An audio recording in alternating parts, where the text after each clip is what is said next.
যে এই মামলার সাথে কামরুল ইসলাম সাহেব এবং প্রাক্তন প্রধানমন্ত্রী শেখ হাসিনা এবং ওবায়দুল কাদের সহ যারা ছিলেন তারা সবাই কে কীভাবে জড়িত ছিল এই মামলার সাথে সমস্ত তথ্য এই 7 দিনের রিমান্ডে উদ্ঘাটিত হয়েছে। আব্দুল ওয়াদুদ নামে একজন ব্যবসায়ী, উনি সেই ছাত্রদের যে আন্দোলন ছিল সেই আন্দোলনের সময় গুলিবিদ্ধ হয়ে মারা যায় এবং সেই গুলিবিদ্ধ হয়ে উনি মারা যাওয়ার পরে সেই মামলাতে এ পর্যন্ত শেখ হাসিনা সহ মোট 130 জনের বিরুদ্ধে মামলা করা হয়। এই 130 জন আসামির ভিতরে এখানে কামরুল ইসলাম সাহেব উনিও এজাহার নামীয় আসামি এবং তাকে গত 7 দিন পূর্বে অ্যারেস্ট করা হয় এবং নিউ মার্কেট থানায় প্রিয়াঙ্গন শপিং সেন্টারের সামনে এবং 7 দিনের রিমান্ডে তাকে জেল হাজতে না নিয়ে তাকে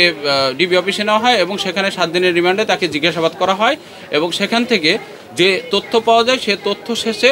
আজকে আদালতে তাকে এই মামলাতে রিমান্ড শেষে ব্যাক করা হয় এবং ব্যাক করে সেখানে যেটা দেখা যাচ্ছে যে গুরুত্বপূর্ণ তথ্য পাওয়া গেছে এবং বৈষম্য বিরোধী যে ছাত্র আন্দোলন ছিল সেই আন্দোলনের সাথে এই কামরুল ইসলাম সাহেব উনি দুইবার মন্ত্রী ছিলেন, উনি প্রত্যক্ষ ও পরোক্ষভাবে উনি জড়িত ছিলেন। এই মামলার সাথে তার সম্পৃক্ততা পাওয়া যায় এবং 7 দিনের রিমান্ডে সেখান থেকে সব গুরুত্বপূর্ণ তথ্য এবং রাষ্ট্রের গুরুত্বপূর্ণ তথ্য এবং সেখানে দেখা যাচ্ছে যে আজকে আসামি পক্ষের যে আইনজীবী ছিলেন তিনি এই মামলায় জামিন চান এবং আদালত সন্তুষ্ট হয়ে এই আসামিকে জামিনের আবেদন নামঞ্জুর করে আজকে সিডব্লিউ মূলে তাকে জেল হাজতে প্রেরণ করেন এবং দেখা যায় যে এই আজকের যে আব্দুল ওয়াদুদ সাহেব এবং তার ভাই 21শে আগস্টে এই মামলাটা নিউ মার্কেট থানায় ফাইল করেন এবং সেই ফাইল করার পরে থেকে দীর্ঘদিন ধরে এই আসামি কামরুল ইসলাম সাহেব উনি পালাতক ছিলেন এবং এই পালাতক থাকার পরে বিগত 7 দিন পূর্বে তাকে আমাদের যে